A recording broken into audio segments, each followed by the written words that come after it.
Hi guys! Today magkakaroon tayo ng shoe review ng Xtep Levitation 7 SE. Marami nang nakapag-review nito na mga kakilala ko, nakagamit nito. And so far, talagang nagustuhan nila itong sapatos na to sa napakamurang halaga. Alamin nga natin kung bakit nila nasabi yun guys. Samahan nyo na ako, i-review na natin to. Let's go! Hey, I ain't never giving up. Said I never give up. Pero bago tayo mag-start, kung first time mo pa lang sa channel na to, mga ganitong content naman yung hilig mo, mga shoe review, mga fitness related videos, mag-subscribe ka na, i-click mo na rin yung bell icon para lagi ka updated sa mga next videos. Xtep Levitation 7. Meron na akong review ng Levitation 6 High. No? And itong Levitation 7 na SE, siya yung maikukumpara natin sa Levitation Low. Unang-una, no? Kasi pag sinabi nating SE, pare-parehas. Pati sa 361, kahit yata sa iba pang brand, no? Pag sinabing SE, mas low cut, mas breathable, mas magaan, parang ganun. May mga ini-improve silang something and parang mas ginagawa nilang more pang point guard. Parang ganun. If I'm not mistaken, parang ganun yung trend eh. And hindi na nagkakamali dito. Though hindi pa ako nakagamit or nakakita personally ng regular na Levitation 7, sa photo, yung uppers niya almost parang the same dito. Para yung knit na parang mas closed. Puntahan na nga natin yung aesthetic and material kasi nandito na tayo sa itsura. Nasa uppers na tayo. Pinag-usapan natin uppers and yung uppers nito, oh, screen mesh. Almost the same nga dito. Screen mesh, parehas na parehas, na mas breathable din talaga sa regular na Levitation 7. Kung titignan nyo yung uppers mo. Maraming infusing to. May mga infusing. TPU plate dito. Infusing hanggang dito. Syempre, for support yan. Dagdag support ang infusing guys. TPU plate na parang arc support dito. No, nagmumukha siya actually Jordan 35 eh. Yung iba parang sinasabi na Tatum. Parang may vibe siya na Tatum, no? Then may TPU plate din dito sa heel counter. Ito para mag-stiffen siya, para mas supportive, para mas may lockdown dito. So very important kasi low cut ito guys. Very mobile yung paa nyo. Parang dalawa pa lang so far yung colorway nito. Pero yung regular version ng Levitation 7, parang mas maraming colorway. Cushioning setup niya is may Xtep boom. Ang Xtep boom guys, no, parehas yan dito. Yan, parang mala Adidas Boost. Yan, ito po yung Light Attack 1, no, ng Xtep. So dito meron siyang Xtep boom pad. Dito lang naman sa ano. Usually ginagawa nila yan sa mga sapatos nila, no. Nagkakaroon ng katulad nito, may Xtep boom pad din, no? Itong square na to. Ito, ano ba to? Plum 3. Lahat naman ng hinahanap ko, meron siya. Kasi torsion plate pa rin naman to. Bibigyan ko po siya ng 9 out of 10 sa aesthetic and material. Mukha pa rin premium, mukha pa rin mamahalin. Hindi siya mukhang yung price niya. Actually, mukha siyang mga, honestly, nasa 6,000. No? 5,000, 6,000, ganyan. Next, punta na tayo sa traction and outsole. Yung traction pattern niya po, no, parang napakaraming number 7 or parang zigzag. Parang 7 or zigzag. Mapipindot nyo dito yung kanyang midsole. By the way guys, no, hindi ko nasabi kanina, ang midsole niya po, kahit nakalagay po dito, Xtep boom, dito sa pad, ang midsole niya, full length po siya na feather foam. Sa traction guys, napakaingay talaga nito sa court. Kung paingayan lang, mas maingay pa siya sa misis mo. Maingay po talaga, squeaky, high pitch, consistent, yung ano niya, squeak. Matutuwa yung mga iba dito, no? Though, sinasabi ko naman palagi na yung saan yung spike, hindi naman yun ibig sabihin na spiky, ibig sabihin maganda yung traction palagi. Pero ito, on this case, maganda talaga yung traction niya. Stop on a dime, matutuwa talaga mga point guard dito, top tier ang kanyang traction. Wow naman! Wow! Wow! Hindi rin po siya gaanong nag-a-attract ng dust, no? Okay naman yung kanyang rubber outsole. Matigas pa rin naman, pero hindi ko ito masyadong ma-recommend sa outdoors. Napakaganda niya pang indoor. Parang dun siya suitable na suitable. Perfect na perfect dahil ang ingay niya. Ang ganda ng traction niya sa indoor. Parang pag sa outdoor kasi guys, nagagalaw-galaw yung kanyang mga mga grooves. Parang mas maliliit yung mga grooves. Mas hiwa-hiwalay. Pwede. Pero hindi po ito tatagal sa outdoor. Wag sana.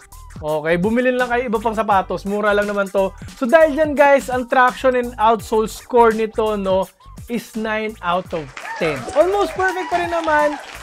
Hindi ko lang kasi maisasuggest ito pang outdoor. Huwag kayo iiyak. Next, punta na tayo sa safety and support. Pag sinuot mo pa lang to, hindi ako nag-joke kasi yun din yung narinig-rinig ko sa iba. Pag suot mo pa lang sa kanya, mararamdaman mo na yung support. May mga ganun sapatos Parang perfect na perfect yung pakiramdam na parang ang sarap-sarap. Parang may assurance ka na, hey, okay yung paa mo habang gamit mo to. Parang ganun.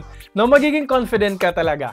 Hindi ako nagjo-joke, yun yung pakiramdam ko. Unang pagsuot ko pa lang nito. Dahil din sa mga infusing TPU plate, na maliit nga lang guys. Actually, TPU plate niya, maliit lang dito, Infusing, okay yung infusing. Maganda yung infusing dito rin, infusing.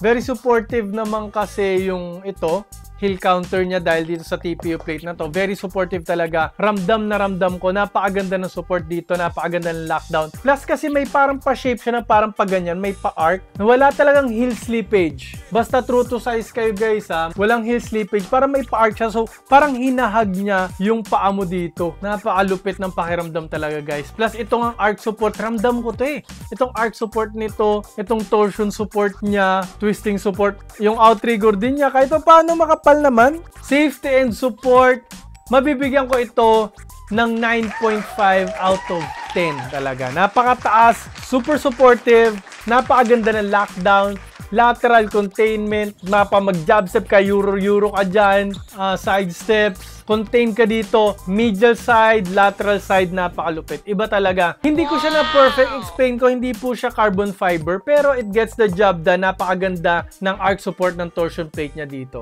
Next, punta na tayo sa fit and comfort, na ito pa yung isang ikinahanga ko nga sa kanya. Very padded naman kasi guys. Tingnan nyo naman yung kapal nyo, Very padded siya all throughout. Pag sinuot mo, iba talaga guys yung pakiramdam ng unang suot mo siya. Ulit-ulitin ko pa ba?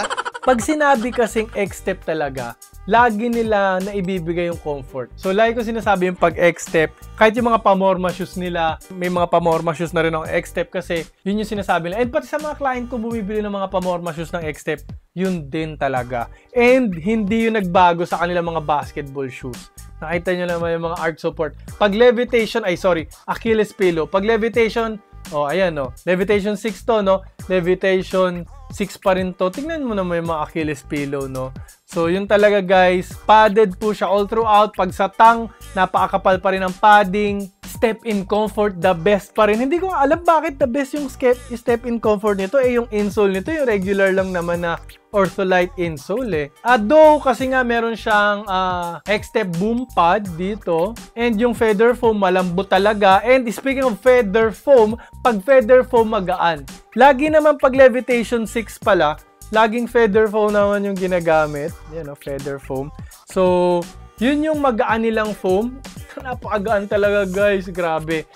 Pang-point guard na pang-point guard talaga. Plus nga, 'di ba? Syempre dahil screen mesh siya, napakalambot. Mesh Pag mesh, hindi siya matigas. Okay siya sa loob. Yun yung advantage ng mesh. And kahit paano pag mesh, may nag-i-expand pa yan ng konti Nag-i-expand pa yan ng konti. Kaya yung fit talaga, the best talaga. True to size kayo dito. Saktong-sakto yung lapad nito. Hindi siya talagang super wide foot friendly. Hindi siya talagang wide foot friendly. True to size po siya. For me, napakaganda ng pakiramdam pag galing sa talon, pagbagsak mo, yung pag-spread ng mga daliri mo, may saktong-saktong space para maging healthy yung tuhod mo, yung paa mo. Sakto yung spacing niya sa toe box. Kaya ang ganda ng fit guys. Mag-follow po kayo sa Euro size nyo, Ito, true to size po talaga siya.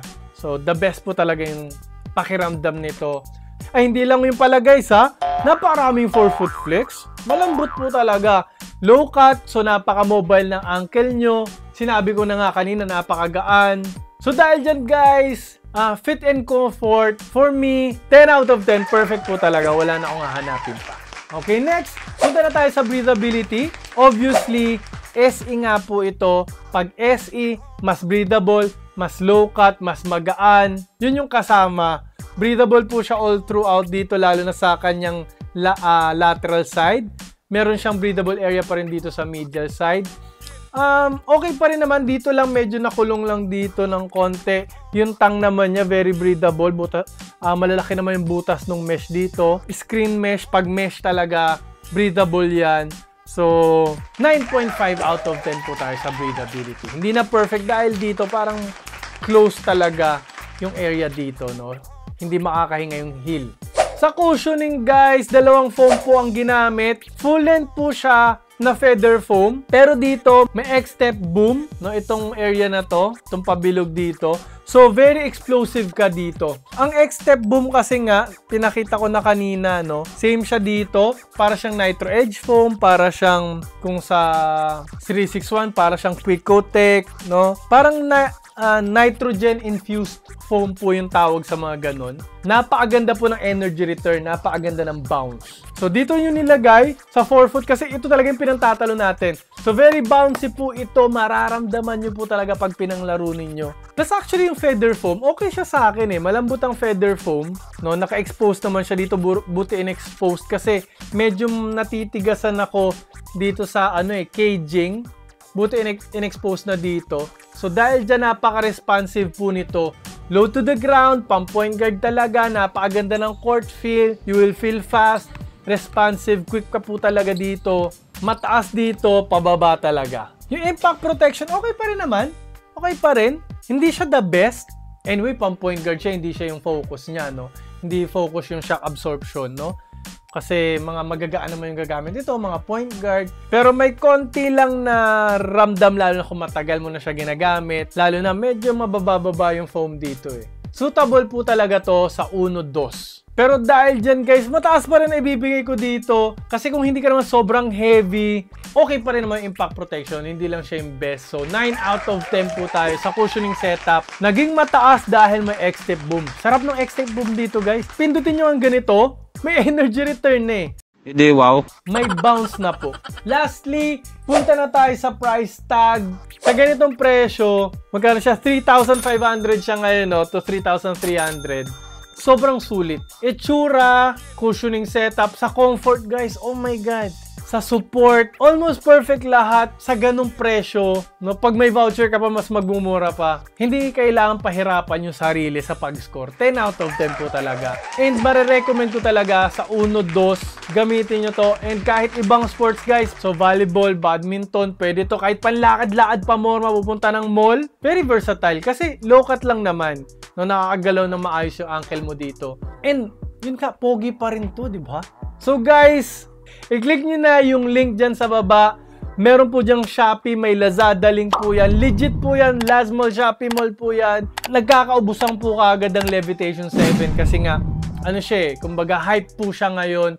Umorder na kayo, hindi po talaga ako mapapahiya. Pero kung gusto nyo para mga X-step na mga pang-point guard na sapatos, maglalagay po ako dito ng mga link. And yung bilog dito, huwag nyo kalimutang pindutin para makasubscribe po agad kayo para lagi kayo updated sa mga next videos ko. Maraming po salamat sa panonood. Mag-ingat po kayo palagi and lagi nyo rin pong tatandaan to always drink your protein.